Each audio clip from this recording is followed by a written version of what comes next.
Mzunguko wa 4 klabu bingwa Afrika, Yanga anakwenda kukutana na Al Ahly katika uwanja wa New Amani Zanzibar, Guantanamo Bay. Tunakwenda kuangalia kwa undani zaidi utakuwa ni mchezo wa aina gani, hasa kwa makocha wote wawili tayari wakiuzungumzia kuelekea mchezo wa kesho. Mimi ni Yusufu Mpuma, niko na Leopard John na hii ni The Golden Boot. Leopard John, ndio mchezo utafanyika kesho pale New Amani Complex. Na tayari makocha wameshazungumzia mchezo wote.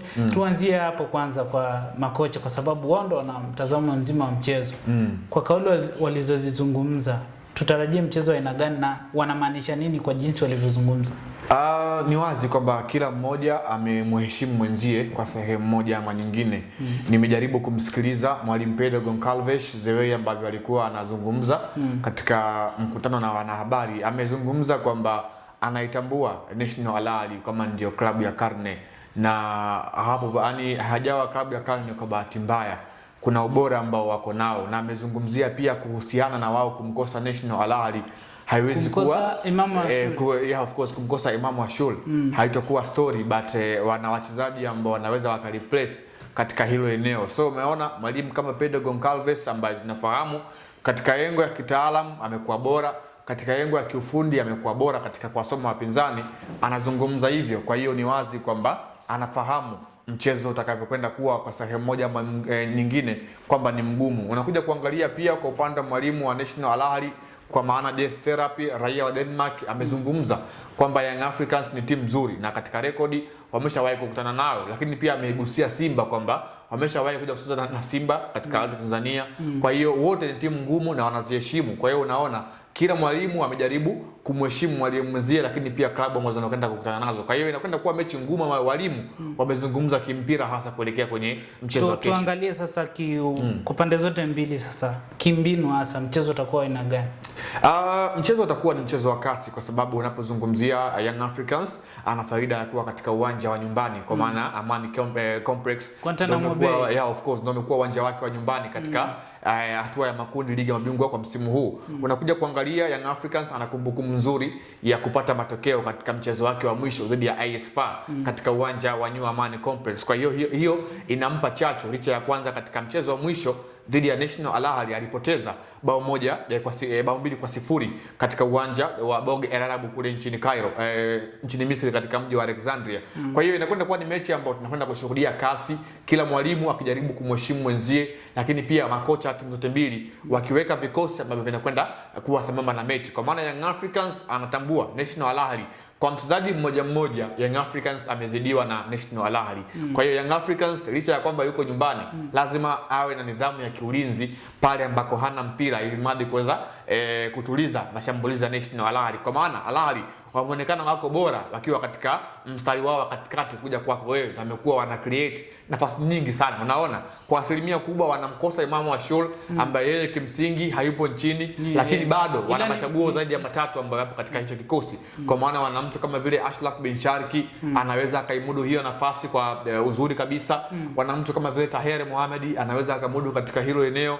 Ahmed Said Zizu anaweza akamudu katika hilo eneo. Unaona ndizo timu kubwa always zimekuwa zinaishi katika huo mlengwa. Kwa hiyo kwa sehemu moja ama nyingine Young Africans ana advantage ya kuwa nyumbani katika huu mchezo, lakini Al Ahly ana advantage ya head to head, hasa anapokutana na Young Africans either nyumbani ama ugenini. Na Al Ahly always nimekuwa nazungumza ubora wao umekuwa mkubwa pale ambako anakuwa katika ardhi ya ugenini pekee kuliko hata nyumbani, kwa maana huwa anapoteza. Of course, na timu ambayo kusini mwa jangwa la Sahara imekuwa inamsumbua National Al Ahly kwa siku za hivi karibuni, ukatilia mbali TP Mazembe walikuwa wanamchallenge sana National Al Ahly. Kwa siku za hivi karibuni amekuwa ni klabu ya Simba imeshawahi kumchallenge na kumfunga mara mbili. Of course Mamelodi Sundowns amekuwa anampa game tough na National Al Ahly. Kwa Young Africans wao mchezo wao wa mwisho akiwa nyumbani walitoka sare bao 1-1, bao la Pacome Zouzoua. Tuangalie tofauti wa Al Ahly katika mwanzo wa mashindano, huwa wanakuwa kwa tofauti. Ukiangalia the way walivyokuwa wanacheza na Igono wakati wanafuzu hatua ya makundi. Of course. Si timu hii ambayo imekutana na Yanga. Unadhani ni kipi hasa ambacho huwa kina change mentality ya timu hiyo? Kwanza ni mipango ya mwalimu. Unajua wakati hatua ya awali ya mchuano wa ligi ya mabingwa Afrika, National Al Ahly alianza na Igo Noah ya nchini Burundi. Na Al Ahly ilikuwa ni chini ya kocha Ribeiro, raia wa Ureno, ambaye alikuwa ni kocha wa zamani wa Orlando Pirates, ambaye ndiye alikuwa kocha mkuu kipindi hicho. Mechi ya kwanza alifunga bao 1-0, mechi iliyofuatia akafunga bao 1-0. Igo Noah alikuwa bora kwa kweli, lakini always hizi timu kubwa wao wamekuwa wana plays kimalengo, hasa katika hizi mechi za hatua ya makundi ambacho kinamata zaidi ni pointi. Kwa hiyo wao wanaweza wakakubana kwenye kukufunga, alafu wakakuachia wewe mpira umiliki na ucheze kwa sehemu moja ama nyingine, lakini kinachomata zaidi ni matokeo ambayo wao wanayapata. Hata Young Africans sio kama alikuwa na mechi mbovu mchezo uliopita. Alikuwa na mechi nzuri, unaona walikuwa wana move, walikuwa wana create chances. Angalia chance ambayo walimiss mtu kama Alan Okello, Maxim Pia Nzengeli. Yanga ilikuwa inatoka of course. Sema tu National Al Ahly wao walikuwa na malengo kama klabu kwa ujumla. Ndio maana unaona hata Yanga wana malengo pia. Yeah, of course, lakini malengo yao yalikuwa ni very perfect. Unaangalia walikuwa wakitoka nyuma walikuwa very sharp. Mohamed Hani alikuwa bora, Hamdi Kuka kwenye kuattack, kwenye kuzuia alikuwa bora siku hiyo. So na hawa ambao tunazungumza kwa asilimia kubwa wamekuja. Sitegemei kama mwalimu anaweza kufanya exchange kwenye squad yake ambayo ilikuwepo, pengine katika maeneo ambayo yatamgharimu, hasa katika maeneo ya pembeni, kwa maana tumeona Imam Ashul ameshapungua kwenye kikosi, na katika eneo la kushambulia mchezo uliopita alianza na mtu kama vile Marwan Othman, lakini safari hii nafikiria inaweza kuwa ni mechi ya mtu kama vile Mustafa Sherif ambaye naye pia ni bora katika hilo eneo la namba 9. Kwa hiyo tuangalie sasa kwa upande wa Young Africans. Wameenda Zanzibar, wameshacheza mchezo wa kwanza wa CAF na wamepata matokeo. Wameubatiza na jina, wameita Guantanamo Bay. Hii inaongeza nini kwa wachezaji na mashabiki kwa jumla?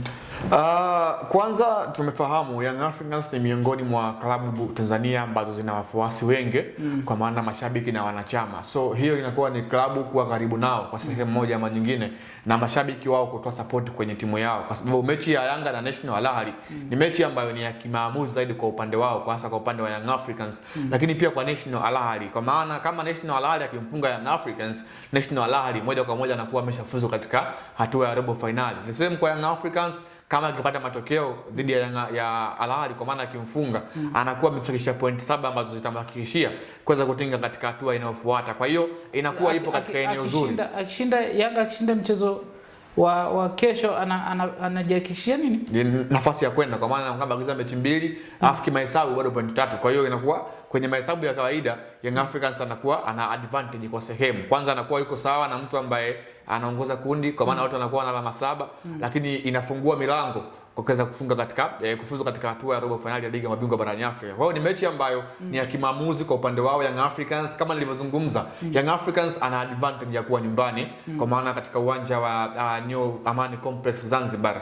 Ukiwa nyumbani kuna vitu vya tofauti ambavyo utakwenda kuvienda. Kwanza utakuwa una ile kujiamini kwingi, kwa maana nipo katika uwanja wa nyumbani, uwanja ambao tumeshauzoea always, lakini pia unapata ile faida ya kuwa na mashabiki ambao watakuwa wanakupa nguvu kwa sehemu moja ama nyingine. Kwa hiyo kitu kama hicho Young Africans inabidi wakitumie vizuri, kwa maana National Al Ahly sio timu ndogo, wana experience na hii michuano, wana wachezaji ambao wana experience na hii michuano. Asilimia kubwa ya players wao wa National Al Ahly, wale ambao wanaanza katika kikosi cha kwanza, ni national team material. Katika mchezo uliopita nilizungumza kwenye players 11, players watatu pekee ndio ambao walikuwa hawapo kwenye timu zao za taifa, kwa maana alikuwa Marani Othmani hakuwa kwenye timu ya taifa, Hamdi Kuka hakuwa kwenye timu ya taifa, lakini na mlinzi kwa maana Yasin Marei hao pekee ndio walikuwa hawapo kwenye timu za taifa, lakini wengine wote walikuwa ni sehemu ya national team collapse kwenye timu zao za taifa, kwa maana Aliou Dieng